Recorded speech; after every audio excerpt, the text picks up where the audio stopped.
America దేశానికి అధ్యక్షుడిగా ప్రమాణ స్వీకారం చేసినటువంటి ట్రంప్కు స్వాగతం పలుకుతున్నాం. ఆ సందర్భంగానే ఒక విధంగా పాలస్తీనా సమస్య పరిష్కారానికి ఒక కొలిక్కి వస్తూ ఉంది. అక్కడ ఉన్నటువంటి ఈ పాలస్తీనా, ఇజ్రాయెల్ మధ్య వచ్చినటువంటి ఏ, ఘర్షణలు, కాల్పులు, మారణ హోమం, పాలస్తీన్ ప్రజానీకాన్ని ఒక దేశం గుర్తించడానికి నిరాకరించేటువంటి ఒక దారుణ సమస్య, వీటన్నిటికీ ఒక పరిష్కార మార్గం దొరుకుతుందేమో అని ఆలోచిస్తున్నాం. ఇప్పటికీ ఒక ఒప్పందం కుదిరింది. ఇక్కడి నుంచి అమెరికాలో ఇజ్రాయెల్లో ఉన్నటువంటి వాళ్ళని, పట్టుబడిన వాళ్ళని ఇజ్రాయెల్ గాజాకు అప్పగించడం, పాకిస్తాన్లో ఉన్నటువంటి వాళ్ళని ఇక్కడ పందిరుగున్న వాళ్ళని విడుదల చేయడం, ఇది ఒక ప్రాసెస్ స్టార్ట్ అయింది. ఇంకా కొనసాగించాలి. అది కొనసాగించే క్రమంలో మరోసారి ఈ ట్రంప్కి నేను విజ్ఞప్తి చేసేది ఏంటంటే, ఈ పాలస్తీన్ మొత్తం కూడా ధ్వంసం చేసి పారేశారు.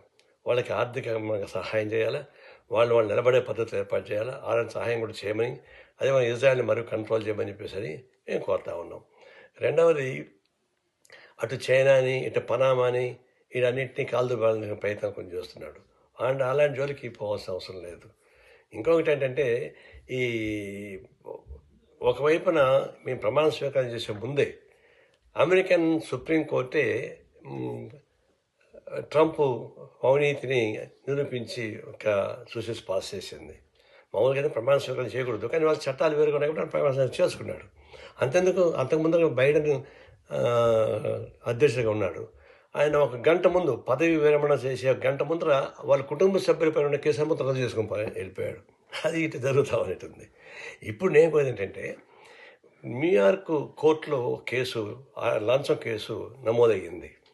అది భారతదేశం ఉన్నటువంటి ప్రముఖ పారిశ్రామికవేత్త అదాని ఈ అమెరికా గడ్డ నుంచి ఆంధ్రప్రదేశ్ ముఖ్యమంత్రిగా ఉన్నటువంటి, గత ముఖ్యమంత్రిగా ఉన్నటువంటి జగన్మోహన్ రెడ్డి గారికి లంచం ఇచ్చారని చెప్పేసి అని తేలింది. అది దాని పర్యవసానం ఏంటంటే, ఇక్కడ లంచానికి అక్కడ ఆంధ్రప్రదేశ్ ప్రజానీకం పైన దాదాపు 20 ఏళ్లలో 2 లక్షల కోట్ల రూపాయలు భారం మోసేటువంటి పరిస్థితి వచ్చింది. అటువంటిప్పుడు ఈ న్యూయార్క్లో ఉన్న కోర్టు కూడా ఖచ్చితమైన నిర్ణయం తీసుకోవాల్సి వస్తుంది. మరి ఇక్కడ ట్రంప్ను అటు మోడీ కలుసుకొని ఏమన్నా మేనేజ్ చేసి ట్రై చేస్తారు, కానీ అది కాకుండా దీన్ని కృషి చేయాల్సిన అవసరం ఉంది. అది ఒక విధంగా కార్పొరేట్ అవినీతిని అంతమొందించడానికి ఉపయోగపడే ఒక సంస్థగా ఉపయోగపడుతుంది. దీనిపైన తగినటువంటి చర్యలు తీసుకోమని చెప్పేసి మేము కోరుతా ఉన్నాం.